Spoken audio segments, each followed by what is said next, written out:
जनपद में महंत की हत्या की आग अभी ठंडी भी नहीं हुई थी, जिसके कुछ ही समय बाद जनपद सीतापुर थाना तंबोड़ क्षेत्र के उजगांव मजरा इस्माइलगंज स्थित मठ महंत की आकस्मिक मौत के बाद उत्तराधिकारी घोषित करने को लेकर ग्रामीणों व संत समाज के बीच विवाद उत्पन्न हो गया, जिसकी सूचना मिलते ही भारी संख्या में जनपद के संत समाज के लोग व बजरंग दल कार्यकर्ता मौके पर पहुंचे तो उत्पात देख सभी ने तंबोड़ थाने पहुंचकर लिखित तहरीर देकर न्याय की गुहार लगाई है। आपको बताते चले, थाना तंबोड़ क्षेत्र में एक मंदिर के कथित पुजारी ने दूसरे पुजारी व उसके अनुयायियों के विरुद्ध लाठी डंडों से पीटने, देसी असले से फायर करने तथा जान से मारने की धमकी देने की शनिवार को थाने में तहरीर दी है। पुलिस ने धारा 147, 148, 149, 504, 506 व 307 जैसी संगीन धारा में मामला दर्ज कर जांच शुरू कर दी है। इस घटना का दूसरा पहलू यह है कि इस्माइलगंज मंदिर में लगभग 70 बीघा जमीन है। साथ ही अन्य 2 मंदिरों पर की जा रही दावेदारी में भी काफी भूमि लगी है, जिस पर अधिकार दिखाने का यह प्रयास है। तहरीर के कुछ शब्द इस ओर इशारा भी करते हैं, जिसमें लिखा है कि कृपाल दास भी मंदिर में रहते हैं। हकीकत यही है कि 10 दिन पहले दिवंगत हुए पुजारी रामदार दास के साथ वे काफी दिनों से रहकर पूजा कर रहे थे। उनके अनुयायी अजय व शंकर विश्वकर्मा पड़ोस की आबादी हजरतपुर के रहने वाले हैं, जबकि तहरीर में पता अज्ञात में है। कुल मिलाकर लोग चर्चा कर रहे हैं कि मामला जमीन पर अधिकार जमाने के लिए है, क्योंकि मुकदमा दर्ज कराने वाले सर्वेश दास की उम्र महज 17 वर्ष है। कल शाम से गहमा गहमी बनी हुई है, काफ़ी अखाड़ों के लोग यहाँ पर मौजूद हैं। क्या समस्याएं थी, क्या विवाद था जिसके लिए सभी को आना पड़ा? देखो, यहाँ हमारे यहाँ एक सोनितपुर स्थान है जहाँ के महंत सर्वेश्वर दास हैं और नाबालिग हैं।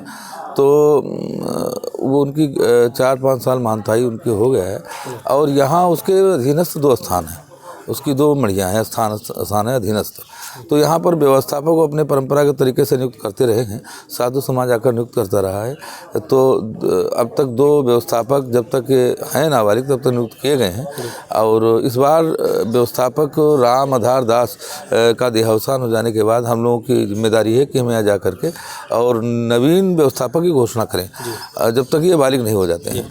तो हम इस उद्देश्य से यहाँ आए थे, लेकिन गहमा-गहमी का विषय ये है कि कल श्रीमान जी अखाड़े के आए थे, लेकिन गांव वालों ने उद्दंडता दिखाते हुए अब वहाँ पर उन्हें अपमानित भी किया, कुछ हल्का-फुल्का मारपीट जैसा भी प्रक्रिया की। किस कारणों को लेकर के ये मारपीट की गई? गाँव वाले सोच रहे हैं किसी को यहाँ महंत बनाएंगे, लेकिन वो महंत तो ऑलरेडी बना है 4 साल पहले, उसको किसी को बनाना है नहीं। वो जो वैधानिक प्रक्रिया है, जो लिखा पढ़ी है, जो वसीयतें हैं, उनके आधार पर उसे महंत बनाया भी जा चुका है।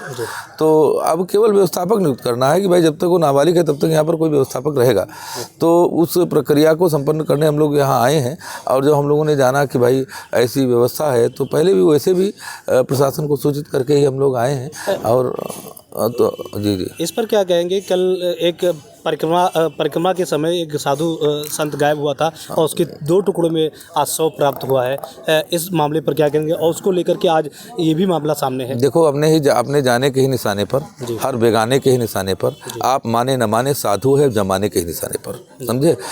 ये साधु समाज है, इसकी अपनी प्रक्रियाएं हैं, इनकी अपनी व्यवस्थाएं और परंपराएं हैं। इन परंपराओं पर अनधिकार चेष्टा करके जो गृहस्थ जन जिनको उससे मतलब नहीं है, केवल श्रद्धा चाहिए उन्हें, वह उल्टा सीधा प्रहार करके और उसमें धन संपत्ति और वैभव देखते हैं, जबकि हम सभी धन संपत्ति और वैभव छोड़ करके आए हैं।